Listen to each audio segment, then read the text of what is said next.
Je m'appelle Bisou Marie, je fais de la chanson pop mélancolique et je viens de sortir un EP qui s'appelle Sphère. S'il y a une chose que ça m'apprend, c'est que le temps n'est pas rigide, car tu sais, il passe différemment depuis que t'as sauté dans le vide. S'il y a une chose que ça m'apprend, c'est que le temps n'est pas rigide, car tu sais, il passe différemment depuis que t'as sauté dans le vide. Jusqu'ici, j'avais... En fait, non. Je suis passée de Bub à Bisou Marie parce que tout simplement, j'ai eu l'idée du nom Bisou Marie et c'était le premier nom depuis Bub qui m'a fait poser la question et je me suis dit, mais en fait, ça me correspond aussi. Et voilà, et comme Bub, j'avais du mal à vraiment le présenter et le vendre en tant que nom, je pense. Bisou Marie, j'ai tout de suite senti que ça allait être plus facile et plus parlant et que ça me correspondait peut-être mieux au final. J'irai retrouver la mer et son mépris pour notre espèce et la terre. Et j'irai retrouver la mer, je m'en réjouis, elle me prendra tout entière. C'est un EP qui est un peu, comme je le disais, qui est un peu construit comme un cercle vicieux, justement, et c'est pour ça qu'il y a des thématiques récurrentes, que ce soit justement le deuil, la nostalgie, l'anxiété. Et je pense que c'est aussi chaque chanson, c'est un peu des constats des états dans lesquels j'étais quand je les ai écrites. Donc c'est pour ça que effectivement tout au long de l'EP, on retrouve ces thématiques-là qui reviennent et qui repartent. Donc ouais, je peux comprendre cet ascenseur émotionnel. Je pense que le titre Et alors, c'est peut-être le titre le plus léger de l'EP, on va dire. Je pense effectivement qu'il y a un côté pudique où j'ai pas non plus envie d'étaler toute ma vie dans les détails dans mes chansons. Et d'un autre côté, il y a cette volonté et cette recherche de connexion en fait entre les gens et de me dire que moi, je vais écrire pour mettre à plat des expériences, pour essayer de comprendre ce qui se passe en moi, à l'extérieur, etc. Et si d'autres gens peuvent y mettre un peu de leurs expériences à eux là-dedans, c'est tout ce que je demande en fait et c'est trop cool. Donc ouais, il y a carrément cette notion-là.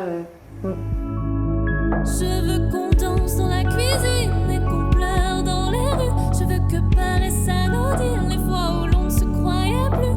Je veux qu'on se dise encore tous ces mots qui apaisent et qu'on ait toujours la force d'avouer ce qui pèse. J'ai grandi en écoutant beaucoup de Francis Cabrel, Céline Dion et tous ces artistes-là, donc j'imagine qu'il y a forcément des influences qui me sont restées. Et d'un autre côté, j'écoute beaucoup de musiques actuelles et de ce qui se fait en ce moment. Et voilà, et c'était cool aussi parce que j'avais aussi l'avis de Clément et ses goûts musicaux aussi qui ont pu des fois influencer et proposer certaines directions artistiques au niveau de la production. Clément Sicula qui est la personne avec qui j'ai fait cette EP-là. Donc ça c'était trop cool d'avoir ce truc là et sachant qu'en plus Clément il est guitariste et il a pu faire les guitares sur l'EP, etc. Donc il y avait vraiment ce mélange d'un côté on voulait garder un peu ce truc de guitare que ce soit acoustique ou électrique parfois selon le morceau et quand même rester dans l'air du temps et mettre des synthés qui sonnent je pense encore bien aujourd'hui. Je pense que j'avais aussi envie que ça puisse être une boucle. Il y a vraiment, comme je disais tout à l'heure, ce truc de cercle vicieux. Je pense qu'en finissant sur Retrouver la mer, on peut aussi reprendre après sur Spirale et écouter ça. Je pense qu'effectivement, c'était le but, que ça s'enchaîne bien. Trop cool. Et effectivement, les harmonies vocales, c'est un truc que j'aime trop faire. De base, j'aime beaucoup chanter et je suis toujours, quand j'écoute une chanson, à essayer de chercher justement une harmonie, etc. Donc ça, c'était vraiment une volonté d'en mettre sur tous les titres. Voilà. Et puis je pense qu'il y a aussi une cohésion au niveau de la production parce qu'avec Clément, une fois qu'on avait un peu compris la direction dans laquelle on allait, on faisait en sorte aussi de garder cette cohésion-là, que ce soit dans les instruments ou qui peuvent mélanger des synthés ou des guitares, etc. Je pense que ça reste un peu similaire sur chaque titre, même si les ambiances peuvent être un peu différentes. Mais c'est plus fort que tout et je trouve ça presque beau, moi j'avoue. Tout importe car tout va disparaître et alors